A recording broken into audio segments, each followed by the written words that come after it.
Wabah virus corona masih menjadi kekhawatiran di seluruh penjuru dunia, termasuk di Indonesia.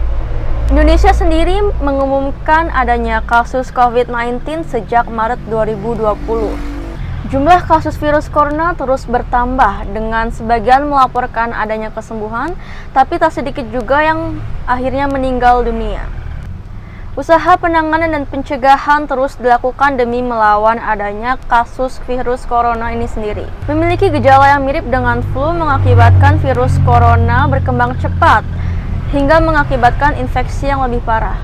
Dalam video kali ini saya akan menanyakan pendapat beberapa orang terkait wabah virus corona, mulai dari tanggapan mengenai adanya pemberlakuan social distancing di Indonesia, lalu juga usaha atau cara masyarakat dalam mencegah adanya penyebaran virus corona, serta kebijakan penerapan kuliah online di Indonesia.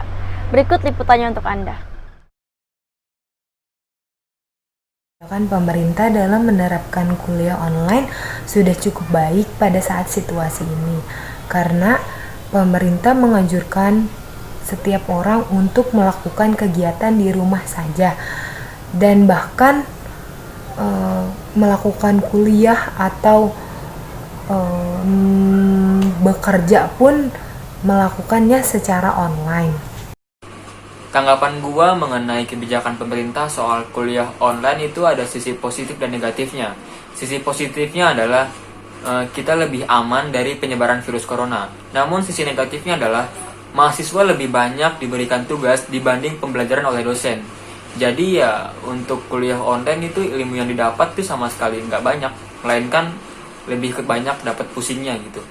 Kalau menurut gue sih ada sisi positif dan ada sisi negatifnya.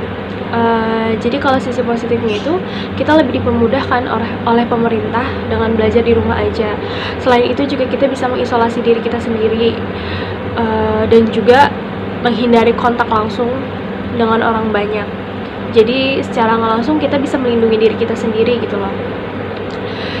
Terus kalau untuk sisi negatifnya, mungkin materi yang disampaikan oleh dosen itu kurang bisa kita terima, entah dari masalah jaringan atau masalah komunikasi yang kurang tersampaikan ya antara dosen dan mahasiswanya. Usaha saya dalam mencegah adanya virus COVID-19 ini dengan melakukan atau menjalankan pola hidup sehat, mencuci tangan secara rutin, dan menggunakan masker jika ingin berpergian atau keluar rumah, dan selalu membawa hand sanitizer jika berpergian, serta sering berjemur di panas matahari pada saat jam 9 sampai jam 12. Cara gua atau usaha gua untuk menangani penyebaran virus corona ini ya udah tetap ikutin anjuran yang diberikan oleh pemerintah, terus di rumah aja sama selalu jaga kesehatan. Kalau gue sih ya, karena kan gue sekarang kerja, jadi gue mau gak mau harus berangkat kerja dan harus keluar rumah, gak bisa di rumah aja, dan gue gak bisa menerapkan social distancing yang ditetapkan oleh pemerintah. Jadi gue lebih ke diri gue sendiri sih, menjaga imun gue, menjaga kesehatan tubuh gue, itu aja sih.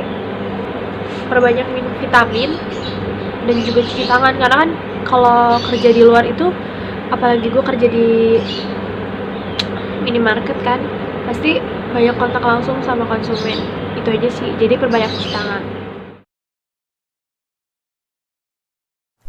Menurut saya, cara pemerintah dalam mencegah penyebaran virus COVID-19 ini sudah efektif dilakukan dengan menerapkan SOP dan protokol kesehatan seperti menjaga jarak atau social distancing, menggunakan masker, dan rajin cuci tangan. Pemerintah juga pun sudah tegas dalam menegur rakyatnya yang susah diatur. Jika terdapat rakyatnya atau orang yang tidak menggunakan masker, maka pemerintah akan memberikan hukuman kepada orang tersebut dengan membayar denda. Soal efektif atau enggaknya ya udah pasti pemerintah memikirkan cara yang efektif untuk menangani virus corona ini. Cuma masyarakatnya ini yang lebih banyak mengabaikan anjuran yang diberikan pemerintah untuk menangani virus corona gitu loh. Jadi ya buat apa pemerintah memberikan cara yang efektif tapi kalau masyarakatnya masih mengabaikan cara tersebut? Kalau kata gue sih kurang efektif ya, karena tuh menurut gue di Indonesia tuh banyak banget kan usaha-usaha kecil, pedagang kaki lima kayak gitu kan. Kalau untuk pekerja sih enak-enak aja, bisa dapat gaji setiap bulannya, diliburkan di rumah. Tapi kalau untuk pedagang, kita kan nggak tahu dia punya usaha sampingan atau enggak, dia kerja atau enggak. Bisa jadi usahanya dia itu